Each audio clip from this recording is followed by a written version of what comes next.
Berbagai persoalan mengenai konsep dan aplikasi tentang nilai, moral, dan sikap anak merupakan persoalan yang saat ini sangat banyak meminta perhatian, terutama bagi para pendidik, ulama, pemuka masyarakat, dan juga orang tua. Terlebih lagi di zaman sekarang ini yang sangat kuat dengan adanya global village atau kita biasa sebut dengan globalisasi, membuat anak terbujuk dengan gemerlapnya dunia malam, yaitu hedonisme dan konsumerisme. Sehingga hal tersebut membuat anak menjauhkan adanya nilai, sikap, dan perilaku keagamaan. Pengertian nilai, moral, dan sikap.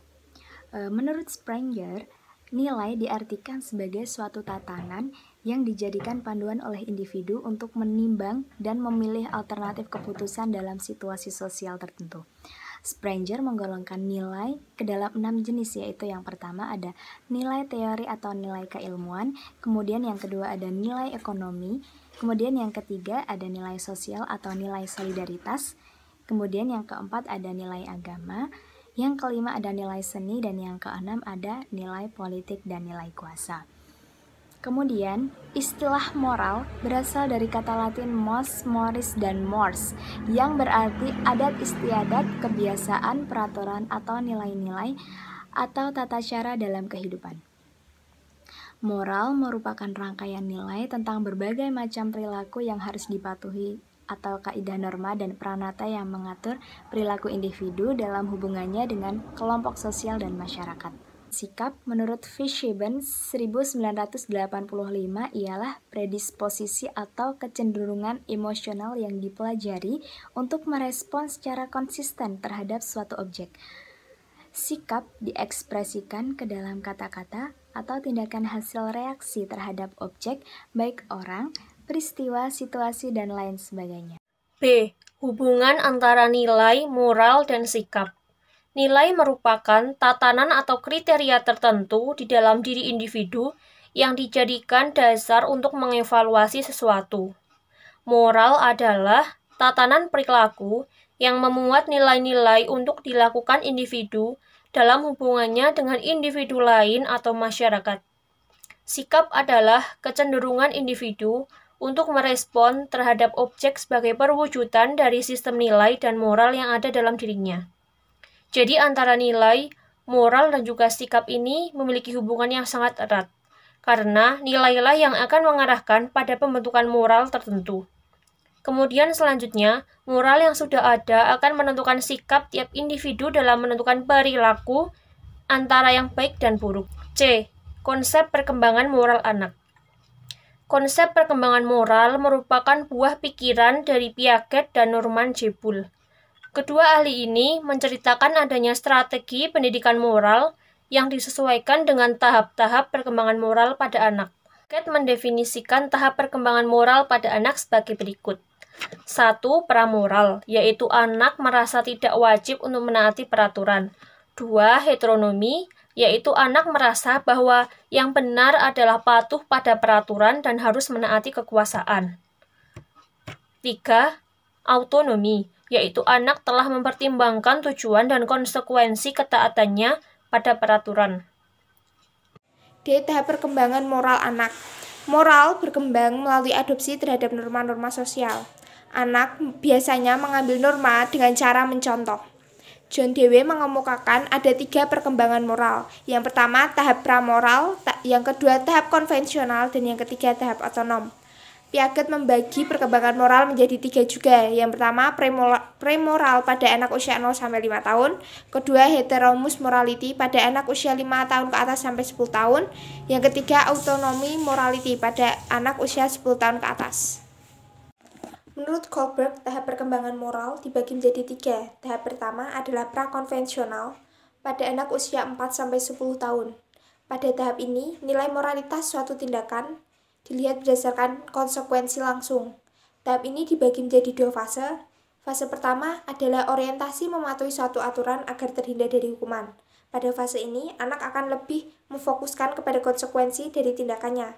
Fase kedua adalah minat pribadi berdasarkan prinsip kesenangan. Anak lebih akan cenderung mengikuti suatu aturan yang memenuhi prinsip kesenangannya atau menguntungkan bagi dirinya. Tahap kedua adalah tahap konvensional pada anak usia 10 tahun. Pada tahap ini, nilai moralitas suatu tindakan dilihat berdasarkan dengan pandangan masyarakat. Tahap ini dibagi menjadi 2 fase juga. Fase pertama adalah orientasi menjadi anak yang baik. Anak akan berusaha menjadi anak yang baik sesuai apa yang diharapkan oleh masyarakat. Pada fase ini, mulai timbul sikap hormat, terima kasih, dan golden rule. Fase kedua adalah mempertahankan nilai-nilai sosial. Anak sudah mulai menyadari akan tanggung jawabnya untuk mematuhi nilai-nilai sosial yang ada dan mulai menyadari pentingnya mempertahankan nilai-nilai tersebut. Tahap ketiga adalah tahap pasca konvensional pada anak usia 13 tahun ke atas.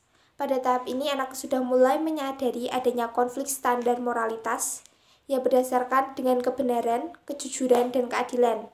Pada tahap ini, anak sudah dapat menilai suatu tindakan itu baik atau buruk berdasarkan dengan hati nurani. Tahap ini juga dibagi menjadi 2 fase. Fase pertama adalah orientasi terhadap perjanjian antara dirinya dengan lingkungan sosial. Dia sudah mulai berpikir bahwa jika dia melakukan sesuatu yang baik kepada orang lain, maka orang lain akan berbuat baik pula kepada dirinya. Fase kedua adalah prinsip universal. Di fase ini, anak sudah mulai menyesuaikan sikapnya agar sepadan dengan unsur atau prinsip kebenaran yang diakui secara global.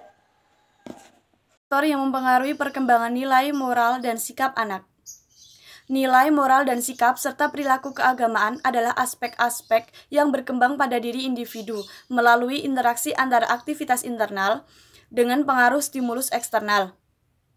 Pada awalnya, anak belum mengetahui nilai moral tentang apa yang dipandangnya baik atau buruk oleh kelompok sosialnya. Dalam lingkungannya, anak mulai belajar berbagai aspek kehidupan yang berkaitan dengan nilai, moral, dan sikap serta perilaku keagamaannya. Faktor lingkungan yang berpengaruh terhadap perkembangan nilai, moral, dan sikap individu itu mencakup aspek psikologis, sosial, dan budaya dan fisik kebendaannya, baik yang terdapat dalam lingkungan keluarga, sekolah, maupun masyarakat. Proses pelajaran untuk membantu perkembangan nilai. Perkembangan moral anak sangat dipengaruhi oleh faktor lingkungan sekitarnya, terutama keluarganya yang setiap hari berinteraksi dengan anak. Boleh jadi baik dan buruknya perkembangan moral anak tergantung pada baik dan buruknya moral keluarganya.